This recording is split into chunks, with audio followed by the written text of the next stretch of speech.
Well, welcome everyone, Timberline community. I am really excited because we are joined by Dr. Ron Welch today. And just to kind of give you a bit of an introduction, some of you know Dr. Welch quite well. He is a clinical psychologist. He's been practicing for about a quarter of a century in that area. He's also on the faculty down at Denver Seminary, which is where I studied. And so I have some kind of connections there with him. But we as a pastoral team, a couple years ago actually invited Dr. Welch up to come and speak to our staff.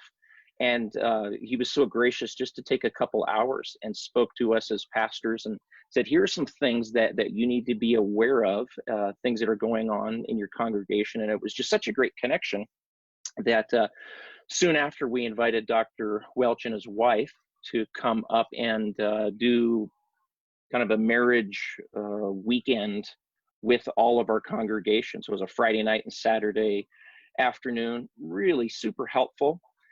So much so that when Pastor Steve Harris had his marriage retreat, where was that, Dr. Welch? Somewhere up in the mountains. Up at Steamboat, I believe.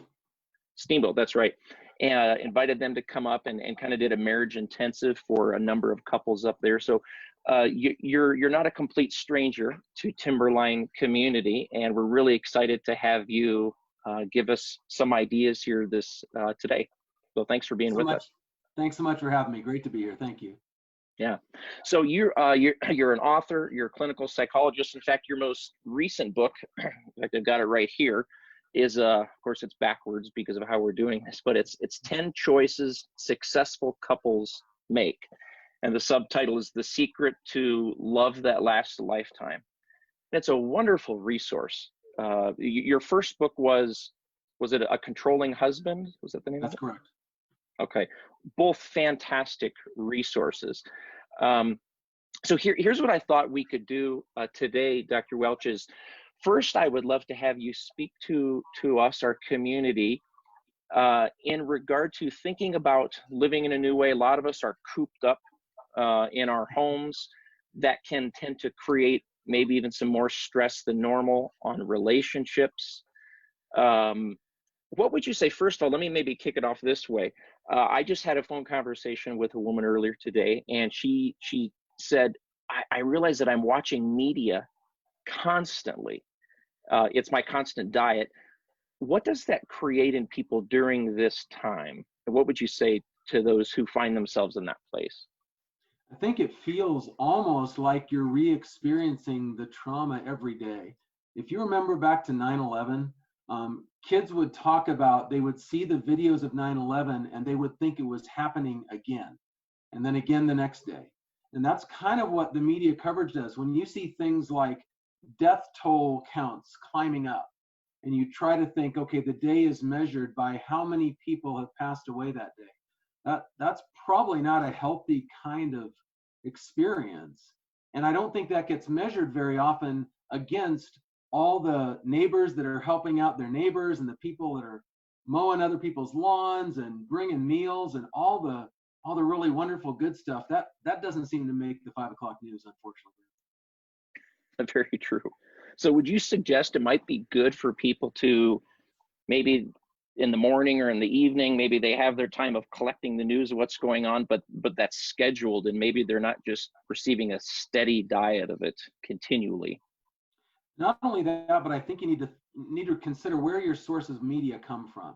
Are you including like the 4 o'clock good news broadcast, or a show that talks about stuff that's going well in the world, and are you balancing what you're hearing so that you're not just focusing on the major news story of the day? That was true long before this crisis came along. News media just don't hit all the good stuff in life all that often. So I'm afraid I've taken to being very devoted to certain news feeds, certain places that talk about what are the things that are happening in the world that are really relevant, what are the things that are relevant to my faith, what I believe, to my family, to my occupation, and not just always think that general news outlets are the best place to hear information. So it's not just how much, it's where and what you're listening to. So a trusted source is important. I think so, and it's hard. I remember back in the day, Walter Cronkite's voice would be heard, and people thought, well, we could trust Walter Cronkite. And now it's sort of like everyone seems to have a little different bent or take on how they present what used to be called news. I think now it's a lot more opinion from different people. So I think you have to try to make sense of what the bias is of whoever's presenting that information, and just make sure you have a good balanced view of people that you feel you can trust. Yeah. I had a Zoom call meeting with some of our small group leaders last week, I think it was, and some of them are single, some of them are married. One of the married couples said, I asked just, how are you guys doing? How are you handling this? And one of the couples said, it's great being locked up with my best friend. Mm-hmm. And I don't know if that's the norm though, Dr. Welch. What would you say to couples, and there are single people out there and there are couples, so just speaking to married couples or even families, what would you say to those who are having more increased amount of time together, and so just by virtue of that there is more abrasive moments, difficult times? What are some things that come up when a couple is all of a sudden forced, or a family is forced into more time together than they normally have? I think there's a couple of things that really start to develop. One is that things that used to be cute or were kind of quirks suddenly grate on you, because they're happening much more often than they did in your life previously. The sources of social support, like your Timberline community, is used to interacting physically and in a close proximity at various times throughout the week. Now those realities don't occur in the same way. So you meet them in a venue like this in a different format, and that doesn't have the same person-to-person kind of influence as what their normal social support systems would. Friends that they engage in with don't necessarily have as much time or space. So it can become, unfortunately, a competitive environment in the home rather than a cooperative environment. And what I mean by that is people start to fight over scarce resources, like the last potato chip or whatever it is, the last roll of toilet paper. It becomes this competition where people are fighting to get their needs met. And that's true across our world in all sorts of ways. One of the things I talk about in the book is this idea of selflessness or selfishness, unselfish versus selfish. And that whole concept really plays out in the home when kids are there for large periods of time when they wouldn't have been before. And maybe an aunt is in the home, and or you could have 7 individuals in a space that usually houses 3 individuals. And what ends up happening is people are arguing more or fighting more to get their way, rather than stepping back and saying, how can I serve these people who are in this household with me today? And if we think about a model of marriage that's based on servanthood and selflessness and being unselfish, seems to work a whole lot better than the kind of secular model that I'm in this for me, and if you don't meet my needs anymore, I'll trade up to somebody else who does. It's a real different approach to relationship, but I think your community will find great benefit from waking up in the morning and thinking, wow, what an opportunity that there's 6 people in this household I can serve today, as compared to who ate the last of the peanut butter. Yeah. Each one of your chapters in the book starts with I choose. Mm-hmm. I choose to, whatever it might be. What role does that play? Because you talked about, hey, waking up in the morning and instead of having this mindset, thinking, how can I? Talk about the role of choice, because I think oftentimes, even, I can oftentimes downplay the role that I have and just react. Mm-hmm. It's all about attitude and approach, right? And delivery. And if my thought process with my child is, oh man, the teacher didn't do enough today to prepare the homework assignment, and now I got to be the teacher at home, and I've got to do all my work on the computer, and I got to try to deal with meals, and there's so many responsibilities, as opposed to, wow, I get to teach my child today, right? It changes the format and the approach. So if you decide and you choose to interact with your child as an opportunity from God today to hang out with your kid in a way that never would have happened on this particular day, on April 30th or May 15th or whatever day you're thinking of, gosh, it changes the way you approach the interaction. And now it's a gift. It's time you wouldn't have had, as opposed to, I can't believe the teacher didn't do this, or why isn't my kid at school being taught by the people that are paid to teach? Those attitudes, those are choices. You have the ability to change the way you think about these things. And when you change that and you approach it from the standpoint of giving or listening instead of talking, those kinds of things are very, very different in how people then experience you within the household. So people are experiencing more conflict maybe during this time. In your book, you say there's a difference between conflict and fighting. I don't know if I always have a clear distinction between those two. Can you talk a little bit about what is the difference?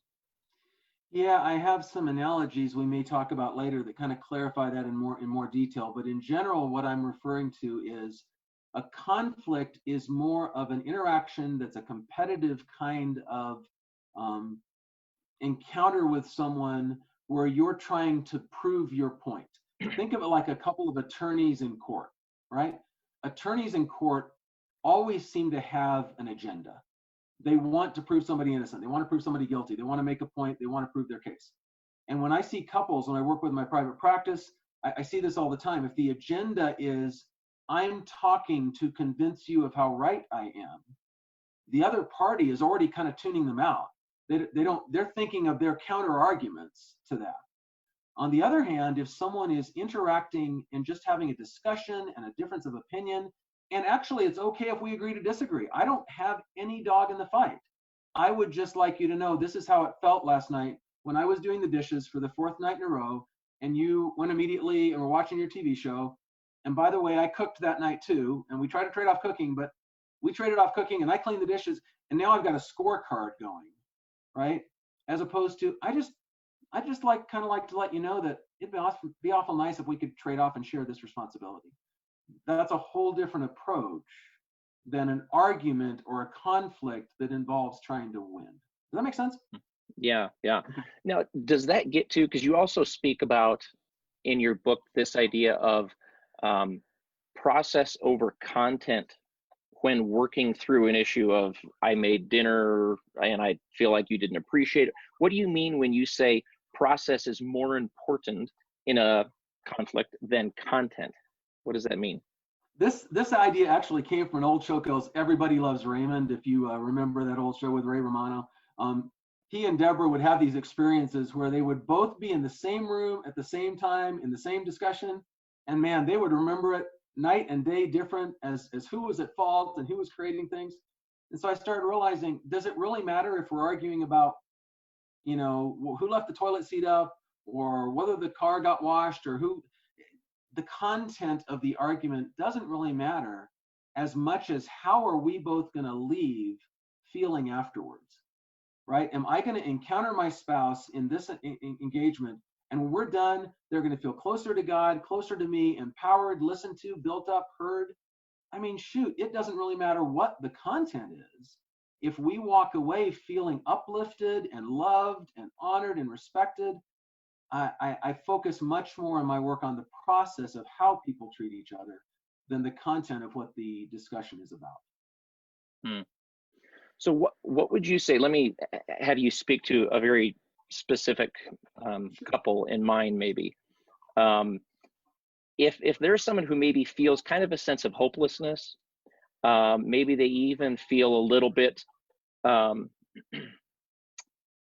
controlled in the sense of, if I bring this issue up, I know what kind of response I'm gonna get from my spouse. It's gonna turn into a giant fight. And so they just kind of feel hopeless. I'm like, it can't get any better. Yeah. What would you say to a couple in that situation? It's really difficult because there's this concept called learned helplessness that came from Seligman back in the day when he had the animals would be on an electrical grid, and he'd shock them and they jump and they come back down, and he'd shock them again and they jump and they come back down. This was before PETA protected all the animal rights, but back when we did experiments like that. And eventually the animals would look at the experimenter and just lay down on the electrical grid and say, you can shock me, but you can't make me jump. And the idea is, I'm not stupid here. I've learned this is not a worthwhile pursuit. And so sometimes couples can get in that helpless kind of concept where they think, why would I want to rock the boat tonight? Let's just try to have a calm night. Yes, you hurt my feelings with what you said, but if I bring it up, it's going to be a whole thing, and then we're going to have this argument. So I'll just forget about it. But they still feel hurt, and they still feel uncared for and unloved. And so what I'm talking about to that couple is to say, at least in small doses, can we try to take small actions to make certain we don't accept just the way it is and say, this is the best it's ever going to be? Because then you're kind of settling for a marriage or a family that isn't what it could be. So you kind of have to take small steps.